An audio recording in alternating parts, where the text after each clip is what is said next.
शरीफ है और अरबी ज़बान में हुज़ूर आमिर मिल्लत से मुल्क के मौसूम किताब है।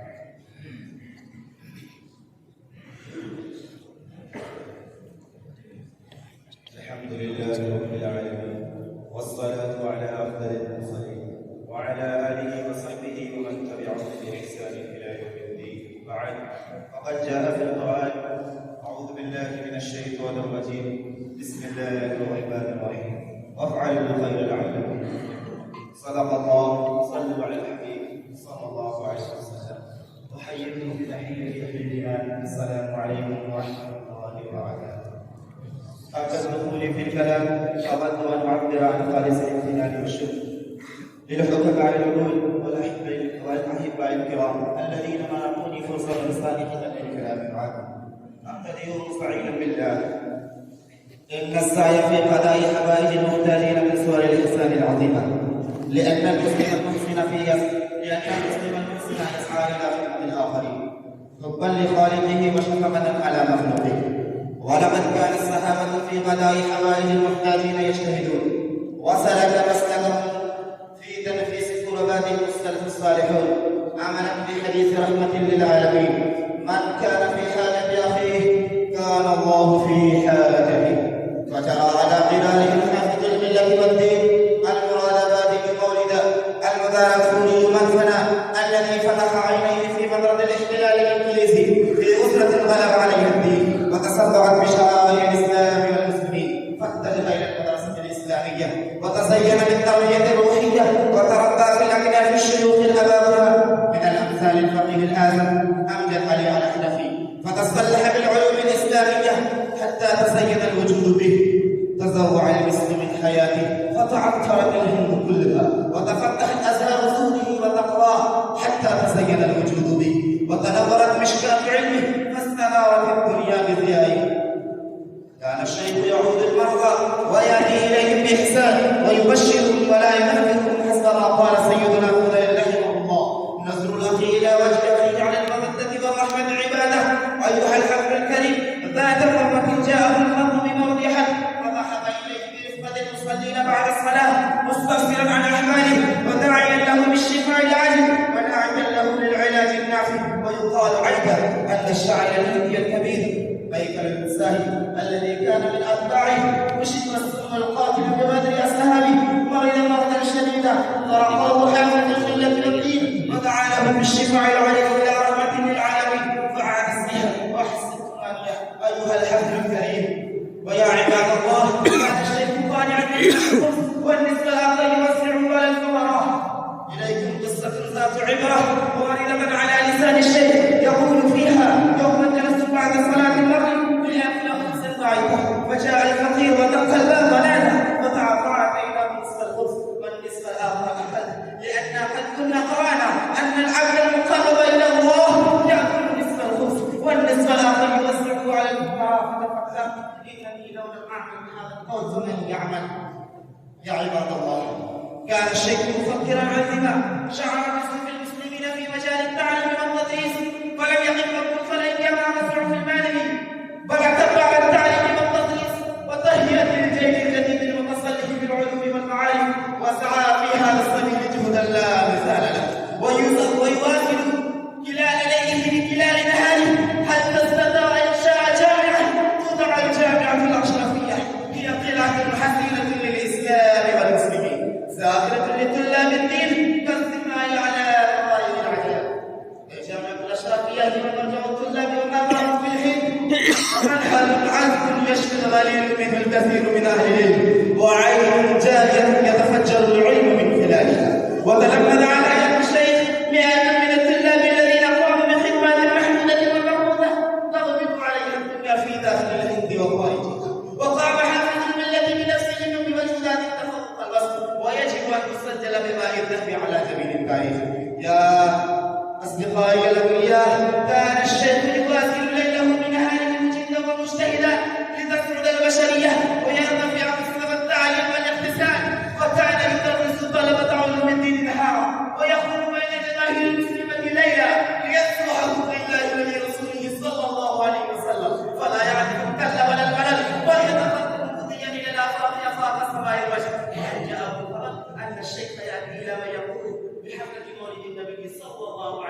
وسلم راكبا على الدراجة أو ماشيا على القدمين، وفي الليالي المظلمة غازيا على يدي الملائكة، وكل ليرضى رب العزيز ويحرز شفاعة حبيبه صلى الله عليه وسلم يوم لا ينفع مال ولا بنون.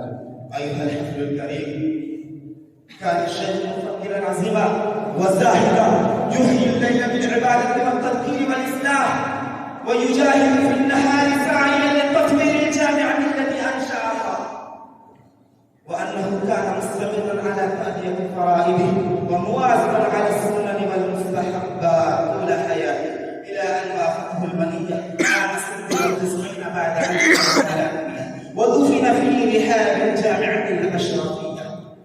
نور الله مرقده وقبره مشهد ومزار، ويفيز علينا من بركاته وأنواره إلى قيام الساعة. آمين. شكرا بحسن استماعكم. السلام عليكم ورحمة الله وبركاته.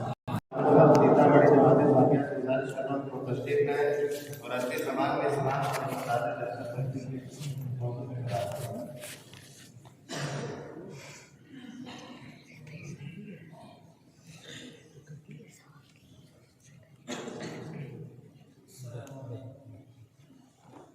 السلام عليكم ورحمة الله وبركاته.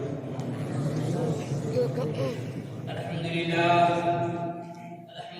الذي هدانا إلى دين الإسلام آمرا بالمعروف والعدل والإحسان وناهيا عن المنكر والإرهاب والعدوان، والصلاة والسلام على من أرسله ربه رحمة للعالمين وعلى آله الطيبين وأصحابه المطهرين.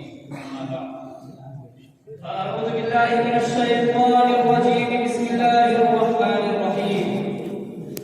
من أجل ذلك كتبنا على بني إسرائيل أنه من قتل نفسا بغير نفس أو فساد في الأرض فكأنما قتل الناس جميعا. يا إخوة الإيمان، قال الإمام البيضاوي في هذه الآية: بسببه أي في الجناية قضينا عليها على بني إسرائيل من قتل نفسا بغير نفس يوجب الاقتصاص أو بغير فساد في الأرض كالشرك أو قتل الكريم فكأنما قتل الناس جميعا، من حيث إنه هتك حرمة الدماء وسن القتل وجهر الناس عليه، أو من حيث إن قتل الواحد وقتل الجميع سواء في استجلاب غضب الله سبحانه وتعالى والعذاب العظيم. يا معشر المسلمين، إن الإسلام دين الرحمة والعدل والعطف، ليس دين الإرهاب والعدوان. إن الإسلام كنز عظيم وفيه قواميس متعددة من الفضائل، ولا يوجد قاموس في العالم فيه مفردات الرحمة كما في قاموس الإسلام. ولو تتبعنا آيات القرآن الكريم والأحاديث النبوية الشريفة صلى الله تعالى عليه وسلم لوجدنا أن مادة الرحمة وما اشتق منها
फरमाते साथ साथ गुजारिश करता हूँ कि वो तशरीफ लाएं और इस्लाम और इससे ज़्यादा दहशतगर्दी पे अरबी में तकरीर करें।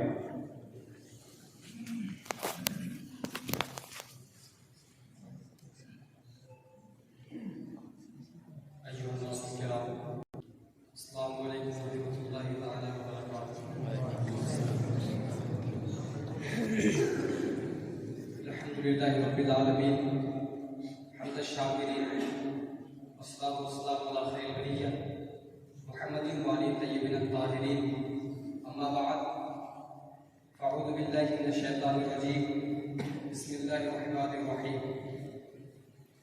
ला तअतदू इन्नल्लाहा ला युहिब्बुल मुअतदीन सदक़ल्लाहु मौलाना अज़ीम व सदक़ रसूलुहु नबियुल अमीनुल मकीनुल करीम ونحن على ذلك لمن الشاهدين والشاكرين الحمد لله رب العالمين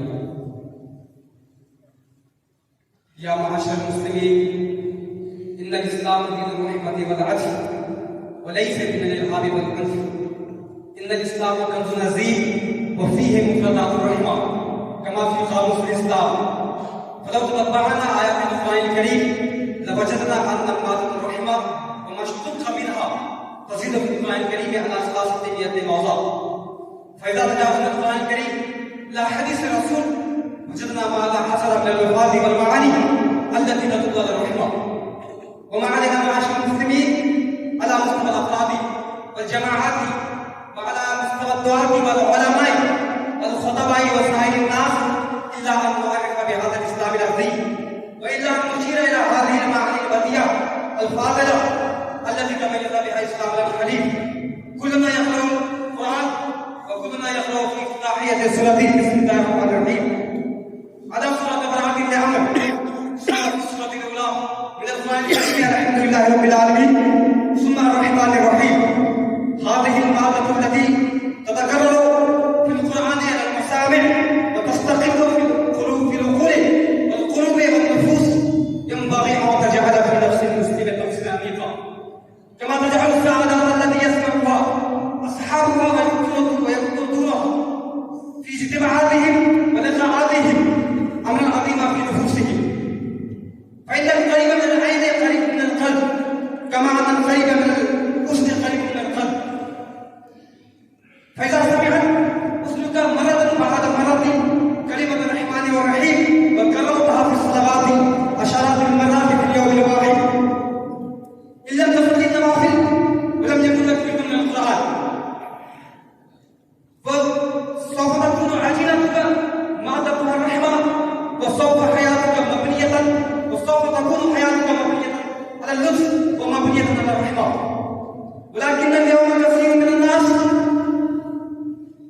المتعصبين يفترض الإسلام بأنه من الإرهاب ولذلك نريد أن نخرج منه الإرهابي وأن نتحدث عن الإسلام من الإرهاب فنريد أن نسأل أنفسنا سؤالا هل الإسلام من الإرهاب؟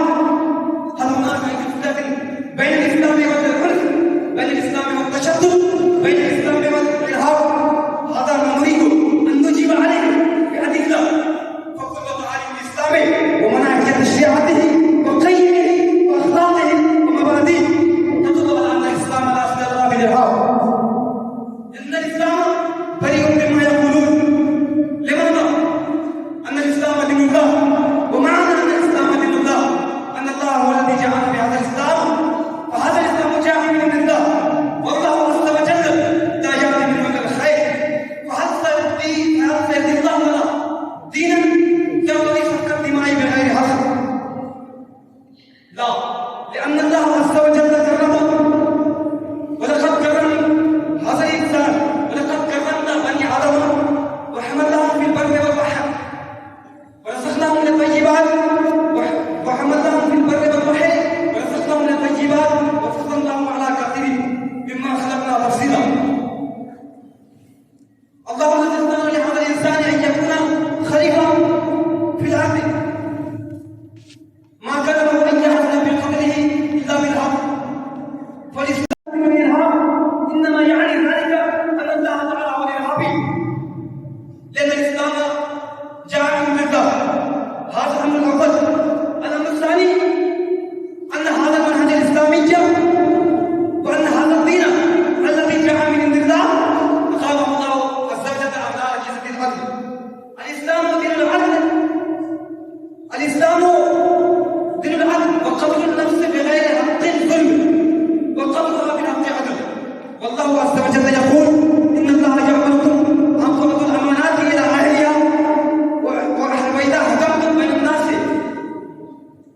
أو تحكم بالعدل، فالدين قام على ركيزة العدل وعلى مبدأ العدل وعلى فريضة العدل. هل يقبل أن يمثل عدوانا على الناس وهو دين الله؟ كلا إن الله عز وجل قال في سورة النساء: يا أيها الذين آمنوا كونوا قوامين بالقسط شهداء لله ولو على أنفسكم وبالوالدين والأقربين. وقال في سورة المائدة: يا أيها الذين آمنوا كونوا قوامين لله شهداء بالقسط لا يجرمنكم شنآن قوم على ألا تعدلوا اعدلوا هو أقرب للتقوى. أي اعدلوا بمن خاصمكم بمن عادى. هذا هو الإسلام. فهل هذا الإسلام يمكن أن يكون دينا يقتل النفس بغير حق أو يعتدي على الناس بغير حق؟ حاشا لله، بل هذا إجراء الله. और अरबी जबान में इस्लाम और इस्लाम दहशत गर्दी के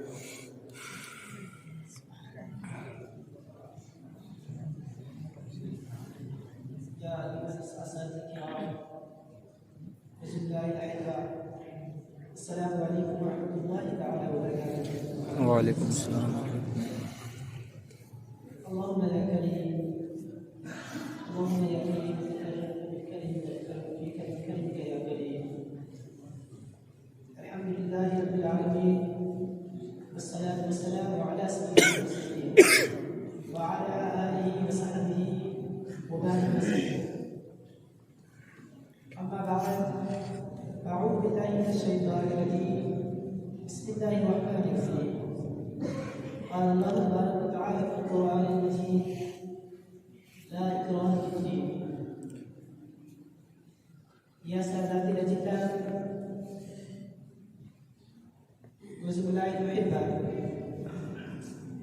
قبل إلقاء الموضوع معين نريد أن نصلي على النبي صلى الله عليه وسلم. صلوا على الحبيب صلى الله عليه وسلم. يا أصحاب الفضل وطلاب العزام، أريد أن ألقي لديكم عدة كلمات بمناسبة الإسلام ومكافحة الإرهاب. يا أيها السامعون، الآن قبل الرعاية: لا إكراه في الدين، أي لا جبر ولا سن في الإسلام. يا أيها المستمعون، أولا أريد أن أوضح الإسلام والإرهاب. الإسلام دين العمل والسلام والمودة، المساعدة والصداقة، المحبة والأخوة. ليست العلاقة والرابطة المكانية بين الإسلام والإرهاب والرؤية والتعصب والتخارج والنفوس الخارجية. وعندنا لا نحن ذلك، ليست الفرصة في الإسلام للفتنة والفساد، الحقد والحسد، الغيبة والنميمة. إخواني في الله، عندما نسأل حولي سمعت أصواتا غريبة لسماع كلمة الإرهاب على لسان جميع الأصدقاء والأعداء بهذا التكرار. بعد السؤال يزهق في الزحام: هل هذا إرهاب؟ من هم الإرهابيون؟ ما هي أهدافهم؟ عندما بدأت في قراءة الصحف والمجلات والكتب الأخرى لفهم الإرهاب، بدأت بالسحاب. لا تستر إذا تم العثور على الأحداث ومن خلال الاتفاق والشك بجميع الجهات، فإن هذا سلسلة الإرهاب على الإسلام. لكن عندما درست القرآن والأحاديث وتاريخ الإسلام، وجدت اسم الحب والسلام والغيرة بالإسلام، بل وجدت أيضا مدة عملية في المنزل الحازم. الإسلام يعلم السلام في كل مكان. فلماذا نجد مثل الإسلام المرعب لهذه السلوك الإرهابي؟ زاد الفصول: إن بعد الإسلام مسألة الصلاة والبيان، وحدد حقوق المسلمين وغير المسلمين حتى العبادات. فكيف أصبحت تفاجأ ممارسة الإرهابية؟ هل هذا إرهاب؟ وكيف يحكم الله ورسوله عن الإرهاب؟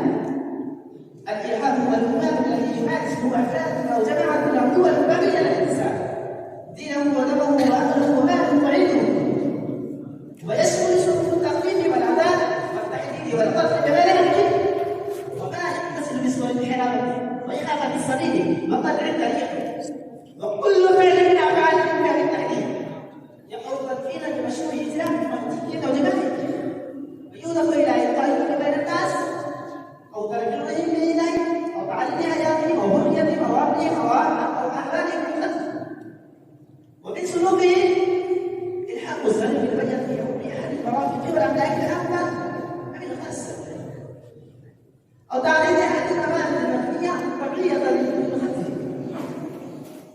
فكل هذا مسوى الفساد في الأرض التي نهى الله سبحانه وتعالى المسلمين عنها ولا تبغوا الفساد في الأرض إن الله لا يحب المفسدين. سورة القصص مفهوم الآية لا يحب الله المخالفين والمفسدين والإرهابيين بل يحب الأمن والسلامة والمحبة بين الناس. وقد شرع الله جزاء ذلك الإرهاب والعدوان والفساد وعده محاربة الله ورسوله. قال الله تبارك وتعالى في القرآن المجيد إنما جزاء الذين يحاربون الله ورسوله ويسعون في الأرض فسادا أن يقتلوا ويسلبوا وتقطع أيديهم وأرجلهم من خلاف أو يلقوا من الأرض ذلك لهم خزي في الدنيا ولهم في الآخرة عذاب عظيم. سورة المائدة مفهوم الآية من عصى الله ورسوله وفسد في الأرض فله عقاب شديد في الدنيا والآخرة. وأيضا كان النبي صلى الله عليه وسلم عن الإرهاب عن ابن عمر عن النبي صلى الله عليه وسلم قال من حمل على السلاح فليس منا. رواه مسلم أي من قاتل أو حارب فليس منا. الإسلام يعلم الناس مطالبة بالله. من قتل نفسه ظلما كأنه قتل الناس جميعا ومن قتل مؤمنا عمدا أداه الله له يبقى فيها إلى الأبد عليه غضب الله له وقد عذبناه له عذابا شديدا. ولا توجد في أي قانون مشد عقوبة بهذه الشدة نظرا لخطورة هذا الابتداء الذي يعد في الشريعة الإسلامية خلق ضد حدود الله وضد خلقه. أختم كلامي وفق الله في قلبنا محبة ومساعدة ومعاونة لاجتناب الإرهاب والعدوان وآخر دعوانا الحمد لله رب العالمين. السلام عليكم.